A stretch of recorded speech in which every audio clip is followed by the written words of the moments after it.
একজন পুরুষ মশাইকে গিয়ে জিজ্ঞেস করছি, আচ্ছা পুরুষ মশাই, একটা ভালো বিয়ে লগ্ন দেখে দিতে হবে। পুরুষ মশাই বলছে, জন্ম তারিখ বলুন। ওই তো 14ই ফেব্রুয়ারি। ওরে বাবা, ওই দিন তো প্রেম দিবস, বিয়ে করলে পাকা প্রেম টিকবে তো?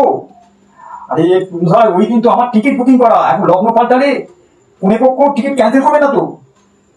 তখন পুরুষ মশাই বলছে, হ্যাঁ একটা লগ্ন আছে, তবে না একটু সমস্যা আছে।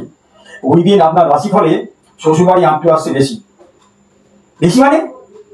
বেশি মানে আপনার খাওয়া খরচ 3 গুণ হবে। আরে গুরু, গুরু একটু সস্তার লগ্ন দেখুন না। আছে আছে আছে, রাত্রি 2টোর সময়, তখন আপনাকে খাওয়াতে হবে না, সবাই ঘুমিয়ে যাবে। তাহলে তো বিয়ে হবে মিশিতে, কি বলুন?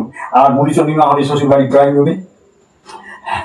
বাবা, আর তো আমার মন্ত্র পড়ার খরচটাও মানে একটু কমে যাবে, গলার যেটাও টেনশন থাকবে না।